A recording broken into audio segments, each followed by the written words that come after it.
This podcast is brought to you by India Knowledge at Wharton. Please visit knowledge.wharton.upenn.edu/India for more information. Will the acquisition of Land Rover and Jaguar be a smooth ride for Tata Motors? That is the question many observers have been asking ever since the Tata Group and Ford announced their $2.3 billion deal at the end of March.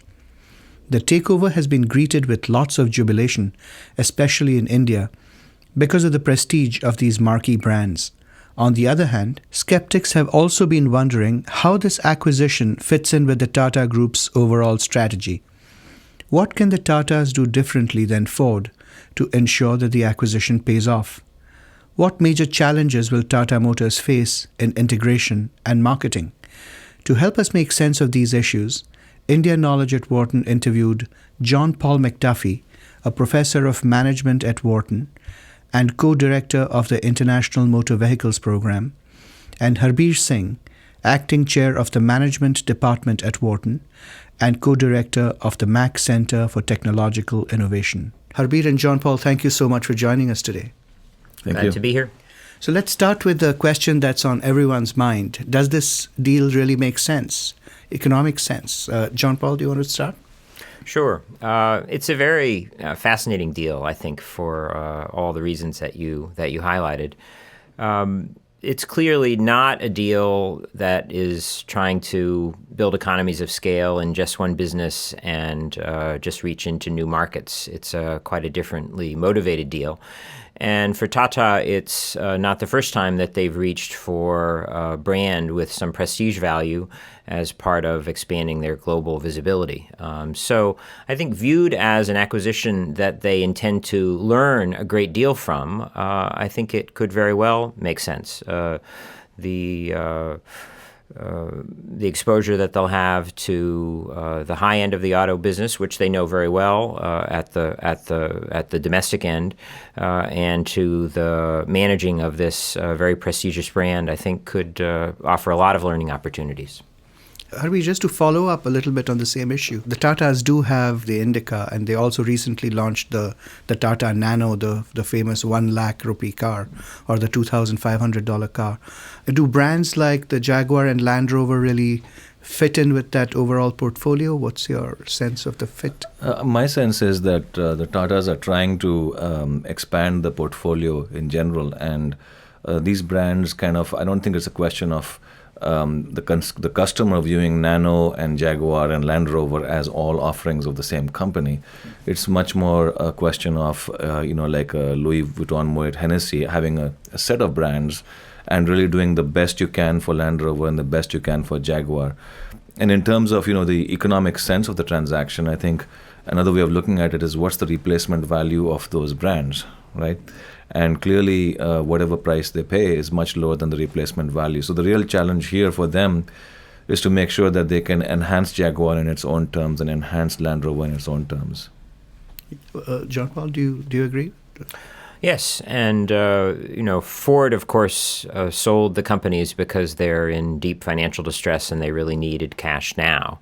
Tata, there can be dispute, I guess, about was the price too high or too low, but they certainly paid substantially less than Ford paid for those brands. And by all accounts, Land Rover is profitable, and Jaguar has made a strong comeback based on building capabilities, improving quality.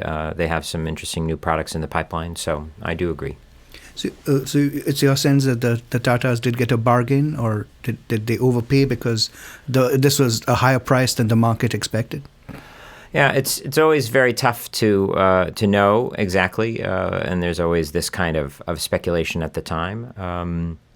I think that Ford was certainly counting on increasing the volumes of these brands, probably particularly Jaguar, to a much higher level. And so at a certain point, their efforts to greatly expand the volume, I think, probably hurt them somewhat. They were introducing lower-priced Jaguars that a lot of people didn't feel represented the brand very well. They were trying to leverage their own Ford-designed parts from other models.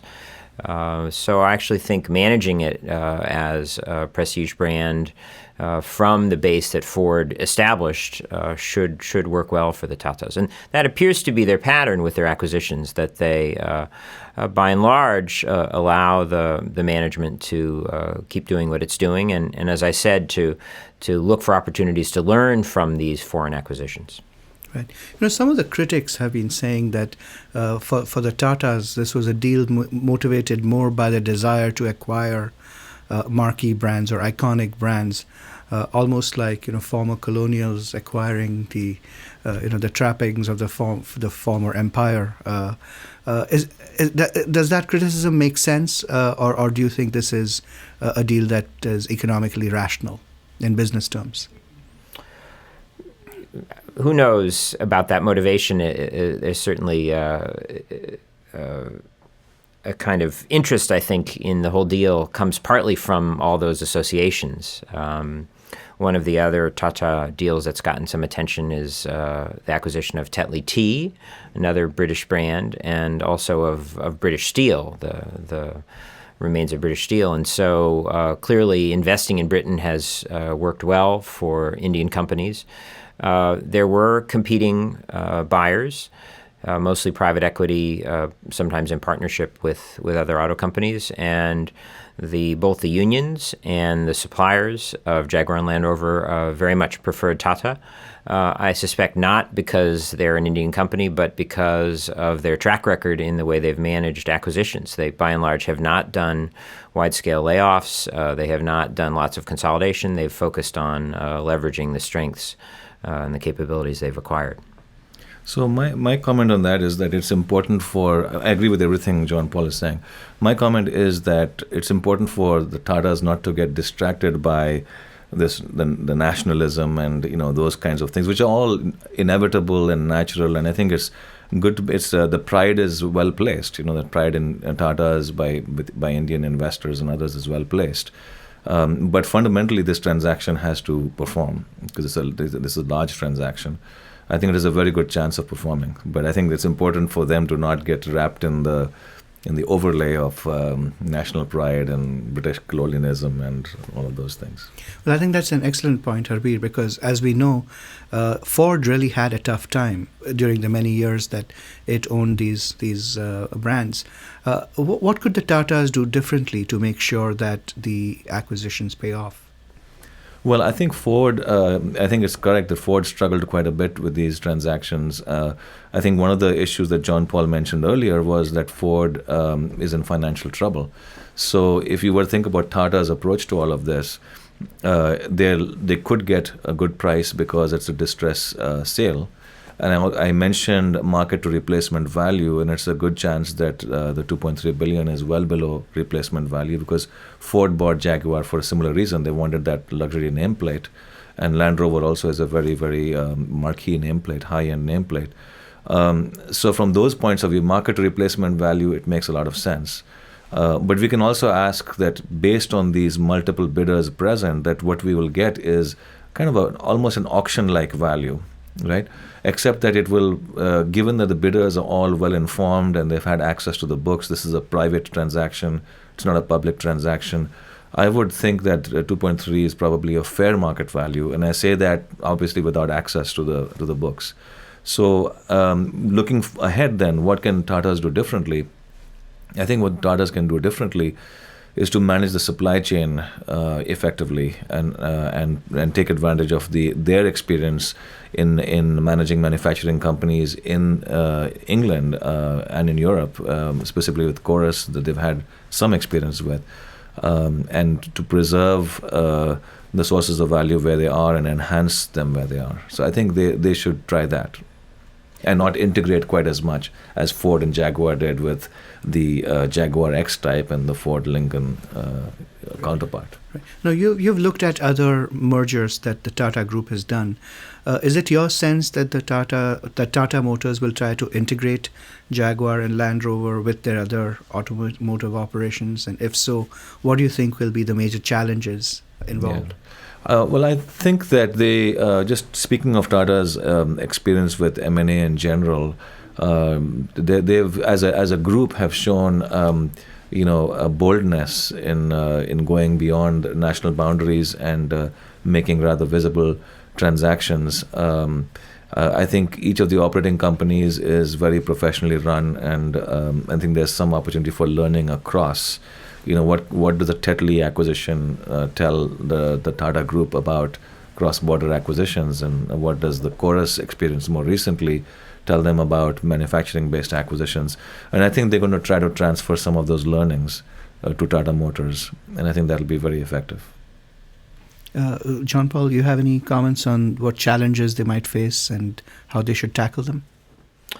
When you think of other big mergers or M&A activity in the auto industry, this may bring to mind for some people something like Daimler Chrysler, in the sense that you had a high-end brand combined with a set of more mass-market brands. And at first people thought this meant that there was not going to be a great deal of conflict for the two companies because they would operate in those different parts of the market.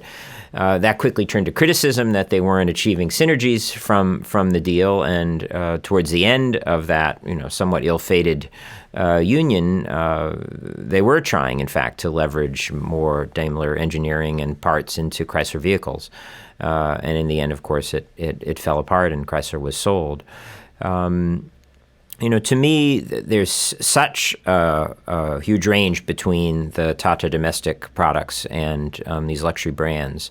And there's also the complete, physical location of the supply chains and the manufacturing facilities. I think that I agree with Harbir that this is probably a case where rather less actual integration activity, but more focus on where experiences in other acquisitions can be transferred is the way to go. And just to add to that comment, I would say that value engineering may be very important. They could bring some value engineering skills, which I think Tatas definitely have. But beyond that, I think it's much more a question of was the price right in relation to the value that Tatas would get down the road. I think that's going to be the key determining factor. And of course, there are many cultural issues that we can also talk about. What cultural issues do you think will crop up between Tata Motors and the new acquisitions? So, just to start it off, John Paul talked about Mercedes and Chrysler, right? And a lot of, it seemed like the national cultural differences, in addition to just differences in terms of how you produce a very high-end automobile and a medium-priced automobile, those cultural issues organizationally began to play a significant role and became significant challenges.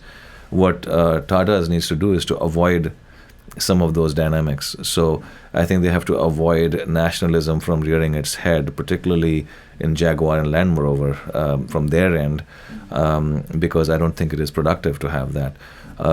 Secondly, they have to ensure that that Land Rover and Jaguar achieve their potential and manage them as if they were a luxury manufacturer themselves. So do value engineering on the back end, but give the resources necessary for maintaining and enhancing the brands. So that really calls for kind of the Tata executives to sort of transform their thinking and yet bring in to the luxury end or the higher end price point, but at the same time bring in value engineering and some of the frugality that they would have a better handle on, and that's a challenge. Again, thinking back to the Daimler Chrysler situation, clearly a big factor from the very beginning was a sense that the Chrysler management had that essentially it was a takeover, and that control coming from Stuttgart was really the dominant factor. And a lot of executive talent left in the very early days. It already appears to be clear that a lot of the Jaguar and Land Rover management will stay in place. They seem to have already gotten those assurances. The again, the care with which Rajan Tata himself and his staff spoke with the unions and suppliers to assure them continuity. I think they've already approached some of those challenges associated with the transition very skillfully. I also noted in just one press account of the approach that Tata has taken with some of their acquisitions, something that I've seen as being very effective in, for example, the Renault-Nissan alliance, which is essentially allowing a lot of decentralization, but reaching into the organization for talent, sometimes lower down in the ranks, assembling task forces to work on certain important strategic issues, and then letting their recommendations come up to a senior level and trying to enact them quickly and providing resources for them. So again, based on not a lot of information, my sense is that they're approaching this quite skillfully so far. Let me, in fact, add to that, that sometimes we think about these companies as homogeneous entities. So Tata's produces kind of lower priced or medium priced in developing country automobiles, and these are luxury automobile manufacturers.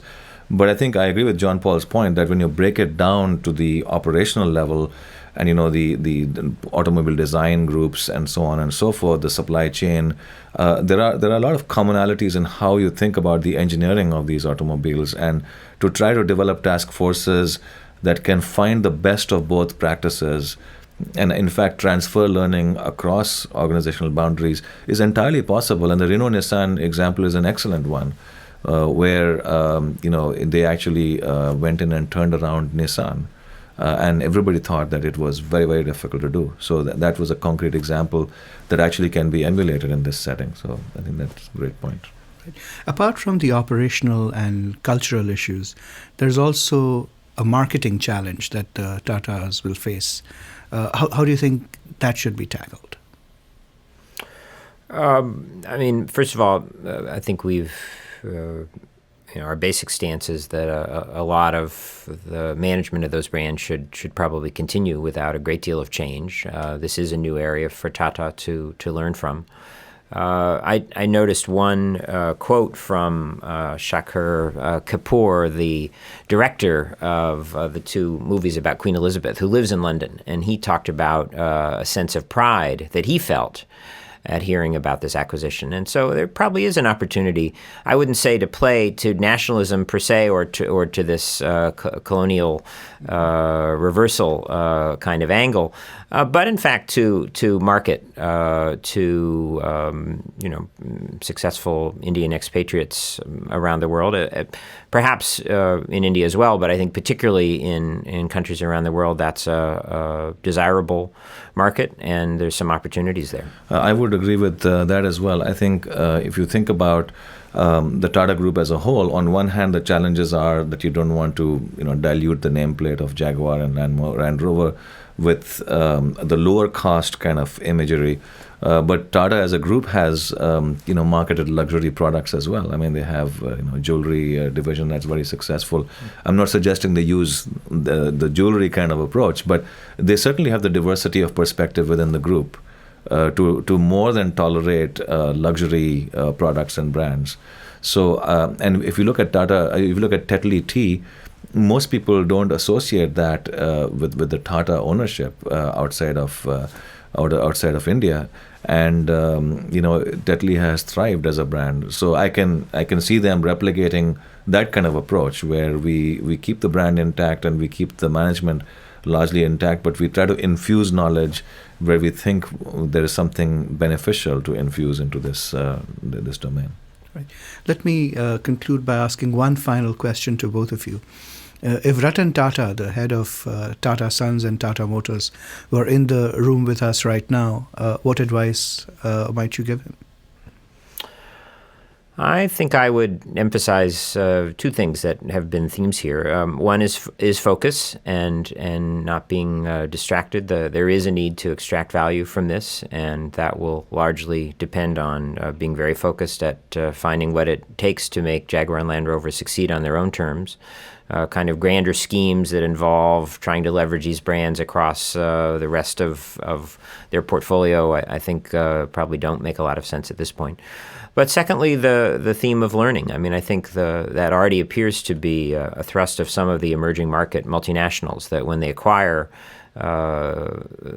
access to learning and the chance to develop new capabilities is really the motivation and not simply ways to get scale or take cost out. So if they can stay focused on that, the companies that I've followed for many years in the auto industry that have consistently been successful, Toyota most notably, have kept that focus on learning and improvement at the forefront consistently in good times and bad, and I would urge that on Mr. Tata. So I would say three things. The first, of course, I would be honored to be in his presence, and compliment him on his statesmanship. He's led a group that already had a tremendous reputation, but he's taken it to new heights. But the second thing is to say that that he should trust his his CEOs of his companies, and he does, and see how they can get the most value out of these transactions, not just Tata Motors, but also the Tata Steel and the other transactions that the companies are doing. And the third thing is to actually talk a bit more about learning across the group. I think each of the companies has a lot of practices within it, and how can we get the most out of transferring knowledge across the groups? And related to that is the point of discovering a unique style that is appropriate for these kinds of business groups. And how do business groups create value, I think, is an emerging style, and to further develop that. So those are the three things. Great. Well, Harbir and John Paul, thank you so much for joining us today. For more information, please visit knowledge.wharton.upenn.edu/India.